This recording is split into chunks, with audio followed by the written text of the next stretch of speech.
평균 70세가 넘으신다고 평균. 감사한 일이죠. 좋은 것이니까. 그러니까 여러분 우리 다음 주에 청년들은 더 분발해갖고 평균 20대가 열심히 한번 아름답게 찬양을 했으면 좋겠습니다. 최고 잘했다고요? 오건사님이 최고 잘했다고, 우리 남준대가 최고 잘했다고 이렇게 엄지손가락을 치고 세우는데, 다음에는 우리 김상복 집사님도 하셔요. 이렇게 뭐 청년, 아니면 다음 주에 청년들하고 같이 하시라고. 청년들하고 같이 하시라고. 아버지는 왜 안 나왔어요? TBC에서. 예? 목사님 아버지. 안경을 하나 맞춰드려야겠다. 오건사님 안경을 하나 맞춰드리셔야 이번에 휴대폰만 바꾸지 마시고 안경을 하나 맞추시오.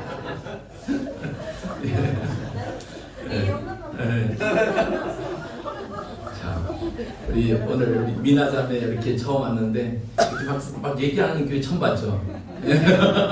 목사님 설교하는 막 권사님부터 그래요.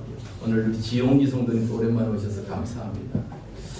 네, 우리 언약궤를 갖고 이제 우리가 한 2달간 이제 다음 주까지 주제를 갖고 말씀을 나누고 있습니다. 저희 목사님들이 한 달에 한 번씩 몇몇 목사님들 한 5분이 독서 모임을 해요. 그러니까 책도 좀 읽자라는 그런 자세로 한 달에 한 번씩 이제 도서를 돌아가면서 선정해서 독서 모임을 하는데, 지난주에 읽고 모였던 책이 십자군 이야기라는 책입니다. 아마 오래됐습니다. 히오노 나나비 책 십자군 이야기라는 책 1, 2, 3권으로 됐는데, 우리가 잘 아는 십자군 전쟁에 대해서 다룬 이야기입니다. 1차에서부터 8차까지 십자군 전쟁이 이루어졌죠. 이슬람에게 빼앗겼던 예루살렘을 다시 탈환하기 위해서 유럽에서 모인 사람들이 이제 예루살렘 탈환을 위해서 벌였던 전쟁이 십자군 전쟁인데, 그 십자군 전쟁을 보면 한편으로는 이름이 십자군, 십자가를 앞서서 나간 전쟁이라서 뭐 거룩해 보이지만, 그 역사의 이면을 보면은 이 그리스도인들이라고 하면서 무지하고 무모하고 비신앙적인 흑역사를 갖고 있는 것이 십자군 전쟁 이야기예요. 그 중에 이제 재미있는 대목을 하나 소개시켜 드릴게요. 거룩한 창이다. 그러니까 성창, 거룩한 창이라고, 창에 관한 이야기입니다. 1차 십자군 전쟁에서 이제 십자군들이 막 유럽에서 모여요. 어디에 집결하냐면 콘스탄티노플이라는 곳, 오늘날 이스탄불, 그러니까 터키의 이스탄불이라는 곳에 모여서 이제 보스포러스 해협을 건너서 소아시아죠. 그러니까 사도 바울이 전도했던 그 터키의 소아시아 지역을 향해서 내려갑니다. 진군을 합니다. 그러면서 가장 소아시아 지역의 중요한 성이었던, 성경에 나오는 안티오키아, 그러니까 안디옥이죠. 안티오키아 성을 십자군이 점령을 해요. 빼앗습니다. 이 성을 빼앗았지만 이슬람 그 군사들이 다시 정비해서 성을 에워싸게 됩니다. 그 십자군이 안디옥을 점령했지만 이 이슬람의 군사들이 다시 그 성을 찾기 위해서 그 안디옥 성을 에워싸요. 둘러 에워싸요. 그러니까 십자군 군사들이 큰일 났다, 이제 우리가 성을 점령했지만 우리가 오히려 이슬람 군사들에게 쌓여있잖아요. 이 위기의 상황에서 한 병사가 꿈을 꿉니다. 어떤 꿈을 꾸냐, 이 안디옥 성 안에 어느 한 곳을 파보면 예수님이 십자가에 달렸을 때 그 예수님의 죽음을 확인하기 위해서 로마 병사가 예수님의 옆구리를 뭘로 찔러요? 창으로 찔렀잖아요. 그 창이 이 안디옥 성의 어디를 파보면 발견될 것이라 꿈을 꿔요. 그래서 이 병사 이름이 바돌로메인데, 병사 이름이요. 예수님 제자니고요. 바돌로메가 이 창을 발견해요. 성을 파보니까. 그 창을 갖다가 이제 우리가 그러면 롱기누스의 창이라 그래요. 왜냐하면 그때 그 예수님의 옆구리를 찔렀던 그 로마 병사의 이름이 나중에 롱기누스라고 이렇게 이제 역사가도 얘기해요. 그래서 롱기누스의 창이다라고 얘기합니다. 어쨌거나 이 롱기누스의 창은 예수님의 옆구리를 찔렀기 때문에 그 창에 뭐가 묻어요? 예수님이 피가 묻잖아요. 그래서 이 창은 신비한 능력이 있는 거예요. 그래서 그 창을 소유하게 되면 우리는 이 전쟁에서 이긴다라는 그러한 이제 기분에 들뜨게 된 거죠. 실제로 그 창을 발견한 이후에 전세가 유리해졌어요. 나중에 안디옥에서 이 롱기누스의 창의를 발견한 이 바돌로메가에 대해서 이 창이 진짜가 맞느냐 안 맞느냐 사람들이 막 설왕설래 한단 말이야. 진짜 예수님을 찌른 창이 맞느냐 안 맞느냐. 그래서 이 바돌로메는 진짜 예수님을 찌른 창이 맞다.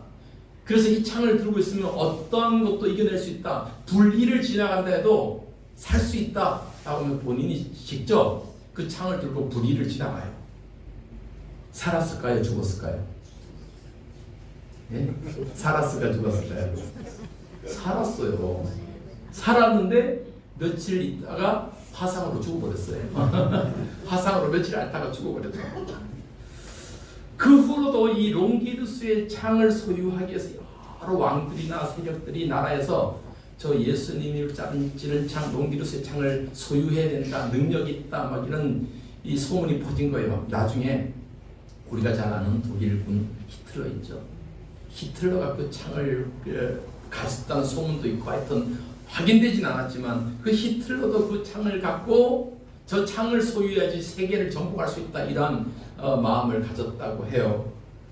여러분 이 롱기누스의 창을 읽으면서 이 내용을 보면서 이런 생각을 해보았습니다. 과연 이것이 신앙일까 신화일까? 뭐 같아요? 신앙일까 신화일까? 예, 이건 신앙이 아니죠. 그냥 전설 속에 나오는 신화와 같은 거예요.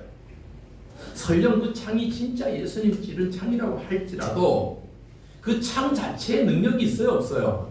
없어요. 창은 쇠덩이에 불과한 거잖아요. 능력은 뭐에서 나타나요? 우리를 죄에서 구속하기 위해서 그리신 예수님의 그 희생, 그 십자가의 희생이 능력이 있잖아요. 그 복음이 능력인 거 아니에요? 그럼 기독교 신앙과 교회의 역사 속에서 이처럼 잘못된 신화들이 많이 있었어요. 그 대표적인 것 중에 하나가 우리가 보고 있는 언약궤에 대한 신화란 말이에요. 이스라엘 백성들에게서는 하나님의 이 언약궤, 모세 율법 돌판이 담겨진 언약궤가 신앙의 중심이었고 최고의 가치였습니다. 왜냐하면 하나님께서 뭐라고 말씀하셔요? 내가 이 언약궤 위에서 너희를 만나겠고 너희 기도를 들을 것이다. 그러니까 그 언약궤 위에는 하나님과의 만남의 장소였습니다. 그런데 이스라엘 백성들이 시간이 지나면서 이 언약궤 자체가 마치 하나님의 능력인 것처럼 착각을 했어요. 그것이 신화가 된 거예요. 그래서 이 언약궤만 있으면 이 언약궤를 앞세우고 나가면 어떠한 전쟁도 이긴다라고 생각을 했단 말이에요. 그래서 사무엘상 4장을 보면 이스라엘과 블레셋과의 전투가 일어났잖아요. 전쟁이 일어났잖아요. 이 전쟁에서 이제 블레셋에게 한 번은 지고 하니까 안 되겠다. 저 실로에 있는 하나님 언약궤를 가져와라. 왜 그랬어요? 언약궤만 있으면 이긴다 진다. 이긴다고 이스라엘 백성들이 생각한 거예요. 그래서 하나님의 언약궤를 메고 왔어요. 전쟁터에. 그런데 블레셋과의 전쟁에서 이겼어요 졌어요? 졌어요. 우리가 봤던 내용이 졌단 말이에요. 전쟁에서 졌을 뿐만 아니라 뭐도 빼앗겼어요? 하나님의 언약궤도 빼앗겨버렸어요. 블레셋 사람들에게. 자, 사무엘상 4장 11절 말씀 시작. 하나님의 궤는 빼앗겼고 엘리의 두 아들 홈리와 비느하스는 죽음을 당하였더라. 예, 홈리와 비느하스는 그 언약궤를 메고 온 엘리 제사장의 아들들이잖아요.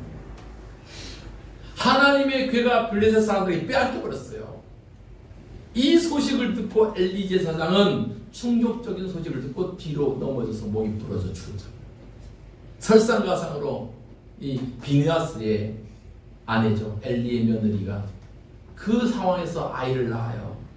그런데 그 아이를 낳을 상황이 나라가 전쟁에서 지고 하나님의 언약궤도 빼앗기고 시아버지 엘리 제사장도 죽고 남편 비느하스 전쟁터에서 죽었어요. 온 사람이 설상가상으로 막 고난 속에 있는 거예요. 그때 아이를 낳았을 때 그 아이의 이름을 뭐라고 지었어요? 이가봇, 하나님의 영광이 떠나버렸다라는 의미로 지었잖아요. 자, 사무엘상 4장 21절 시작. 이르기를 영광이 이스라엘에서 떠났다 하고 아이 이름을 이가봇이라 하였으니 하나님의 귀가 빼앗겼고 그의 시아버지와 남편이 죽었기 때문이다. 예, 이가봇이라는 뜻은 영광이 떠났다. 하나님의 영광이 떠났다. 이런 뜻이에요. 여러분 이스라엘이 그렇게 그렇게도 중요하게 생각했던 것, 이것만 있으면 만사 오케이, 이것만 있으면 다 돼 라고 생각했던 언약계의 신앙은 신앙이 아니라 신화였어요. 껍데기 신앙이었단 말이에요. 하나님을 경외하는 예배의 모습이 그들에게 있었던 것이 아니라 그저 눈에 보이는 언약계만 있으면 되는 거야. 왜곡된 신앙이에요. 한마디로 이스라엘은 언약계는 있었지만 하나님을 향한 중심의 마음은 없었다. 제사는 있었지만 회개는 없었다. 종교는 있었지만 하나님을 찾는 마음은 없었다. 이것이 이스라엘의 모습이었습니다. 여러분, 그렇기 때문에 우리 성도들도 늘 하나님 중심의 삶을 살아가기를 축복합니다. 하나님 중심이 돼야 돼요. 내 삶의 모습이 내 주위의 환경이 어떠하든지 간에 하나님 중심이 돼야 돼요. 절대로 주변의 것이 하나님이 될 수가 없는 거예요. 우리는 절대적으로 하나님을 신뢰하고 살아가는 우리 사명교회 성도 되기를 바랍니다. 이렇게 하나님 언약궤 빼앗겼잖아요. 블레셋 땅으로 갔단 말이에요. 블레셋 사람들은 마치 전리품을 취한 것처럼 하나님의 언약궤를 우리가 이겼단 말이야. 이스라엘의 신이었던 이 언약궤를 궤짝을 가져와서 그들이 믿고 섬기는 다곤이라는 신의 신당 안에 같이 이렇게 모셔놔요. 그런데 어떻게 됐어요? 다곤 신상이 넘어져서 박살나버리잖아요. 박살난 거예요. 사무엘상 5장 4절 볼까요? 사무엘상 5장 4절 시작. 그 이튿날 아침에 그들이 일찍이 일어나 본즉 다곤이 여호와의 궤 앞에서 또다시 엎드러져 얼굴이 땅에 닿았고 그 머리와 두 손목은 끊어져 문지방에 있고 다곤의 몸뚱이만 남았더라. 그 다곤 신상이 넘어져 갖고 누가 건들지도 않았어요. 누가 밀지 않았어요. 누가 하셨어요? 하나님 하신 거예요. 가끔씩은 예전에 선교지 가면 저 불교 날아가서 막 불상 막 넘어뜨려갖고 막 그런 일이 있었는데 여러분 그렇게 하지 마세요. 내가 안 해도 누가 하셔요? 하나님 알아서 하신 거예요. 괜히 그런 공격적이고 폭력적인 그 선교가는 우리 기독교적인 마인드가 아니에요. 이슬람 사람들은 그렇게 하지. 다곤 신당이 무너져 버렸단 말이에요. 이것뿐만 아니라 하나님의 언약궤가 블레셋에 있을 동안에 뭐가 생겨요? 그 블레셋 사람들이 막 질병이 생겨요. 종기가 나고 몸에 막 피부병이 생기는 거예요. 사무엘상 5장 6절 말씀 6절 시작. 여호와의 손이 아스돗 사람에게 엄중히 더하사 독한 종기와 재앙으로 아스돗과 그 지역을 쳐서 망하게 하였다. 블레셋에 5도시가 있는데 아스돗에서 막 종기가 나고 하니까 그 언약궤를 가드로 옮겨요. 가드로 옮겨도 여전히 하나님의 막 진노가 임하는 거예요. 자, 9절 말씀도 볼까요? 시작. 그것을 옮겨간 후에 여호와의 손이 힘이 큰 환난을 그 성읍에 더하사 성읍 사람들의 작은 자와 큰 자를 다 쳐서 독한 종기가 나게 하시니라. 온 몸에 피부병이 나고 막 하나님의 심판이 막 임하는 거예요. 그래서 블레셋의 5도시를 전전하던 하나님의 언약궤를 보고 블레셋 사람들이 생각한 것이 뭐예요? 안 되겠다. 이 하나님 언약궤를 우리가 도저히 감당할 수 없다. 그래서 블레셋 땅에 7개월 동안 있을 동안 드디어 블레셋 사람들은 이건 우리가 도저히 감당할 것이 아니다. 다시 돌려보내자. 그래서 암소 2마리를 딱 수레를 만들어서 그 수레 위에다가 언약궤를 싣고 어디로 보내요? 이스라엘 땅으로 다시 보내는 거예요. 블레셋과의 경계에 있는 유다 지파에 속한 베세메스라는 곳에 언약궤를 돌려보내는 거예요. 이러한 모습까지 우리가 지난주에 살펴보았던 내용입니다. 이렇게 우여곡절 속에서 예루살렘 또 이스라엘 경내로 다시 돌아온 하나님의 언약궤는 베세메스라는 곳에 머물게 되잖아요. 근데 베세메스는 블레셋과의 경계에 있는 유다 지파에 속한 땅인데, 그런데 이렇게 어렵게 돌아온 언약궤를 보고 베세메스 사람들이 어떻게 했냐? 야, 구경 났다. 언약궤 우리가 언제 보겠느냐? 구경 났다. 다 와라. 하고 그 언약궤를 쳐다본 거예요. 들여다본 거예요. 그때 수많은 사람들이 죽게 되죠. 자, 사무엘상 6장 19절 말씀이에요. 시작. 베세메스 사람들이 여호와의 궤를 들여다보니 까닭에 그들을 치사 5만 70명을 죽이시니라. 여호와께서 백성을 쳐서 크게 살육하였으므로 백성이 슬피 울었더라. 아멘. 베세메스 사람들이 왜 이렇게 죽임을 당했어요? 여호와의 궤를 들여다본 까닭이에요. 들여다봤단 말이에요. 이런 어떤 호기심으로 여호와의 언약궤를 들여다봤다. 물론 궁금도 했겠죠. 그런데 분명한 것은 구약의 율법에 의하면 하나님의 성물을 함부로 보거나 만지거나 하지 못하게 하나님 말씀하셨어요. 그 말씀이 민수기 4장 20절 말씀이에요. 시작. 그들은 잠시라도 들어가서 성소를 보지 말라. 그들이 죽으리라. 예. 이건 당시 구약의 율법이었어요. 성소의 물건들 함부로 만지지 말고 성소의 것은 함부로 건들면 안 돼. 예전에 저 어릴 때도요. 이 강단에 이 물컵도 아무나 못 갖고 와요. 그 제일 연장자인 권사님이 정결한 모습으로 다 갖다 놓고 막 그러죠. 우리 청년들이 잘못해서 막 그 강단에 올라오고 막 사찰 집사님 막 손에 감히 그 거룩한 곳에 막 올라간다고 막 그랬던 적이 있어요. 근데 지금은 이제 뭐 우리가 자유함을 아니까. 그래서 그러나 구약 시대에서는 하나님의 성소의 어떤 성물을 함부로 보거나 만지지 못했단 말이에요. 그런데 베세메스 사람들은 그것을 어떻게 생각했어요? 가볍게 생각했어요. 야, 우리가 이때 안 보면 언제 보겠느냐? 마치 하나님의 궤를 구경하듯이 달려들어 보다가 죽임을 당했어요. 몇 명이 죽였어요? 예, 성경 5만 70명이라고 기록되는데 5만을 가로쳤잖아요. 그러나 학자들마다 의견이 다양하다는 거예요. 그러니까 여러 사회 사본이나 마소라 사본에는 5만 70명이라고 기록되어 있어요. 그런데 학자들이 가만히 생각해보고 연구해보니까 그 당시에 그 시골 조그만 동네에 어떻게 5만 명 이상의 사람이 살았을까? 이것은 분명히 성경을 이렇게 필사하는 과정에서 오역이 났을 거다 생각하고 가로를 친 거예요. 그러니까 정황상 70명이 맞아요. 그 시골동에 5만 명이 어떻게 몰려들어 보겠어요? 그러니까 70명의 사람들이 몰려들어서 보다가 죽임을 당한 거예요. 어쨌거나 이 일로 베세메스 사람들도 70명이나 죽임을 당하잖아요. 아, 큰일 났다. 그래서 여러분 우리가 여기서 볼 수 있는 교훈이 있어요. 하나님의 언약궤가 블레셋 땅에 있을 때에도 블레셋 땅에 재앙이 임했어요? 안 임했어요? 임했잖아요. 그리고 하나님의 언약궤가 다시 이스라엘 땅인 베세메스에 돌아왔어도 그 재앙이 있어요? 없어요? 임했잖아요. 여러분 이것이 우리에게 준 교훈이 뭐예요? 이스라엘의 영적인 무지함과 신앙의 혼탁함이 그 땅이나 이 땅이나 똑같다는 거예요. 블레셋 나라였던 이방 나라였던 블레셋이나 아니면 하나님을 안다고 하는 이스라엘이나 그들의 신앙의 수준이 똑같다 다르다? 똑같다라는 거예요. 똑같다라는 거예요. 하나님을 믿는 하나님을 아는 이스라엘 백성은 뭔가 달라야 되는데 하나님을 알지 못하는 블레셋 사람들과 똑같다 안 똑같다? 똑같다라는 거예요. 여러분 오늘 이 시대를 보세요. 예수 믿는 사람과 예수 믿지 않는 사람들이 구분돼야 돼요. 교회 다니는 사람과 그렇지 않은 사람들이 구분돼야 돼요? 안 돼야 돼요? 한번 생각해 보세요.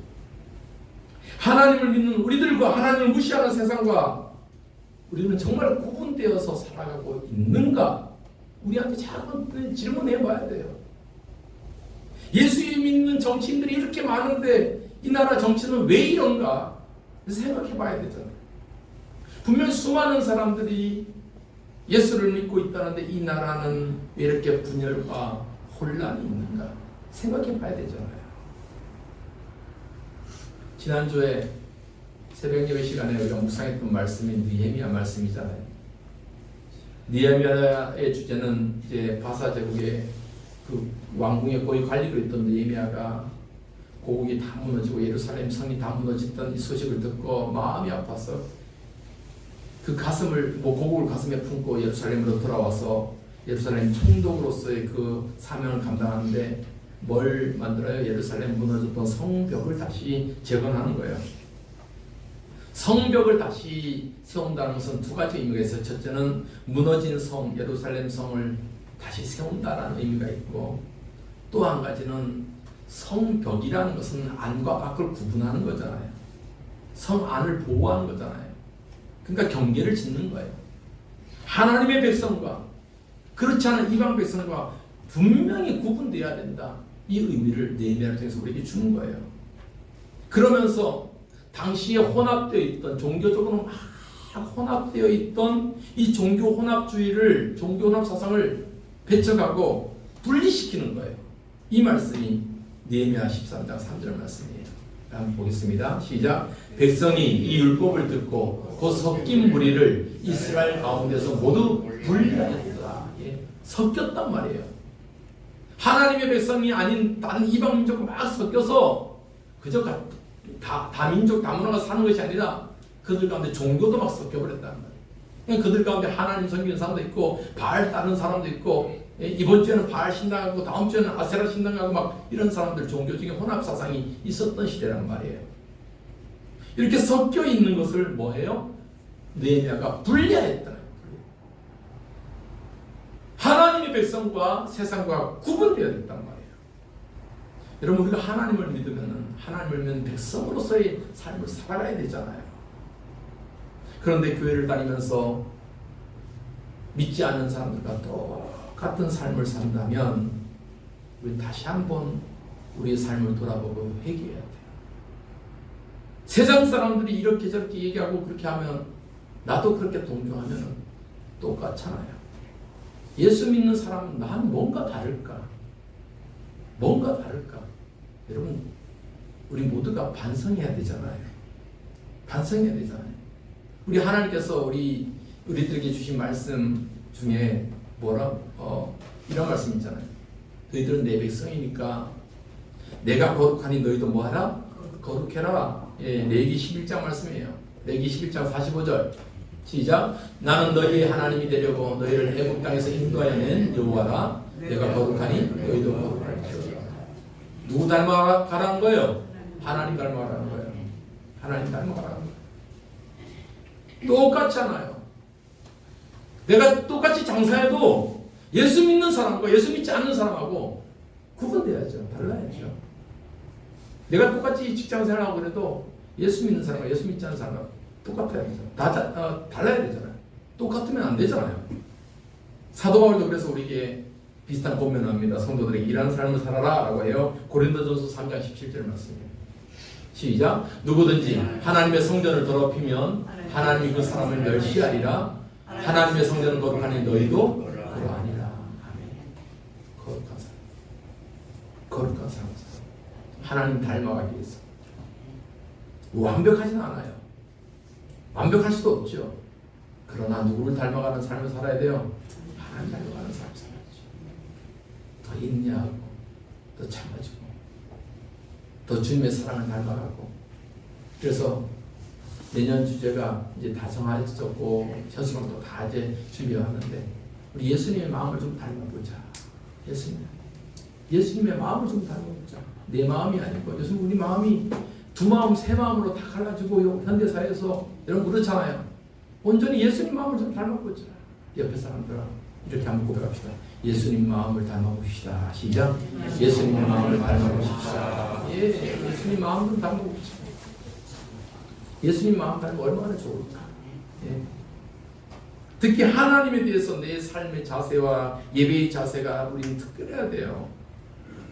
세상은 하나님 없인 여기고 무시하고 외면하고 왜 교회 가느냐, 뭐 하나님이 있긴 하냐 그렇게 얘기해도 우리는 살아계신 하나님 앞에 예배하는 거예요. 할렐루야. 살아계신 하나님 앞에 예배하는 거예요. 우리의 삶이 어느 곳에 있든지 여러분 우리가 하나님 앞에 진정으로 쓰임받는 예배자 되기를 축복합니다. 이렇게 베세메스 사람들이 여호와의 언약궤를 쳐다보고 들여다본 일로 인해서 많은 사람이 죽임을 당해요. 베세메스에서는 더 이상 여호와의 언약궤를 감당할 수 없었어요. 그래서 어디로 옮기느냐? 베세메스에서 한 13km 떨어져 있는 기럇 여아림이라는 곳으로 하나님의 언약궤를 옮겨갑니다. 자, 사무엘상 7장 1절 오늘 우리가 읽었던 본문의 말씀이에요. 시작. 기럇 여아림 사람들이 와서 여호와의 궤를 옮겨 산에 사는 아비나답의 집에 들여놓고 그의 아들 엘미야사를 거룩하게 구별하여 여호와의 궤를 지키게 하였더니. 예. 기럇 여아림은 베스메스에서 한 13km 떨어진 유다 지파에 있는 성읍입니다. 기럇 여아림은 산에 있는 울창한 숲 지역입니다. 그래서 기럇 여아림이란 뜻이 숲이 울창한 지역이다, 이런 뜻을 갖고 있어요. 숲이 울창한 지역이다. 그 숲이 울창한 지역 중에서도 아비나답이 지금 어디 있어요? 산에 사는 아비나답의 집. 그러니까 오늘 우리말로 하면 어디 있어요? 시내 있어요? 저 산골에 있어요? 산골에 있는 거예요. 산골에 있는 거예요. 산중 속에 있는 거예요. 어쨌든 이 기럇 여아림의 사람들은 베세메스의 사람들과 달랐어요. 하나님의 언약궤를 모시고 올 때 그들의 언약궤를 대하는 자세가 달랐단 말이에요. 특히 아비나답은 하나님의 언약궤가 자기 집으로 들어오니까 어떻게 했어요? 자신의 그의 아들들을 엘리야사를 통해서 너 지금부터 이렇게 특별한 사명이 주어집니다. 이 언약궤를 너 몸처럼 지키고 존중하게 잘 관리해야 되다. 이러한 마음가짐으로 엘리야사를 어떻게 했대요? 거룩하게 구별하여서 여호와의 길을 지키라 했다. 거룩하게 구별하였다. 이 말씀이 우리에게 다가오잖아요. 거룩하게 구별하였다. 베세메스 사람들과 뭔가 다르잖아요. 베세메스 사람들은 하나님의 언약궤를 그저 호기심으로 쳐다보다가 가볍게 여겼단 말이에요. 그러나 아비나답은 그렇지 않았어요. 여호와의 언약궤를 구별하여서 하나님 앞에 최고의 모습으로 그 언약궤를 관리했단 말이에요. 그렇게 하나님의 언약궤가 얼마 동안 있었냐? 2절 본문의 말씀 보니까 20년 동안 있었죠. 자, 2절 다시 한번 볼까요? 2절. 궤가 기럇 여아림에 들어간 날부터 20년 동안 오래 있은지라 이스라엘 온 족속이 여호와를 사모하니라. 예, 하나님의 언약궤가 블레셋에서 와서 베스메스를 거쳐 기럇 여아림에 와서 20년 동안 있었다고 해요. 그런데 이 기럇 여아림에 있었던 언약궤를 나중에 누가 발견해요? 다윗이 발견하잖아요. 다윗이 발견할 때까지 20년이 아니라 70년 동안 있은 거예요. 70년의 시간 동안 그렇게 그 숲속에서 산중에서 여호와의 언약궤가 이스라엘 백성들로부터 점점점 잊혀져 갔단 말이에요. 그래서 오늘 본문 주제가 잊혀진 언약궤예요. 어쨌거나 이스라엘 사람들이 이 돌아온 언약궤를 보면서 뭐 했다 그래요? 온 족속이 여호와를 뭐 했다? 사모했다. 이 사모했다라는 말은 슬피 울었단 말이에요. 애곡했다는 말이에요. 애곡했다. 여러분 이스라엘 백성들 왜 애곡했을까요? 왜 애곡했어요? 하나님 언약궤가 다시 돌아왔단 말이에요. 뭐예요? 야, 우리가 하나님의 언약궤가 있으면 이 전쟁에서 이길 수 있고 모든 것이 다 잘 될 줄 알았는데 전쟁이 졌잖아요. 빼앗겼잖아요. 그리고 하나님의 은혜로 다시 돌아왔잖아요. 그 과정을 보면서 하나님의 은혜의 영광이 다시 돌아왔다는 거예요.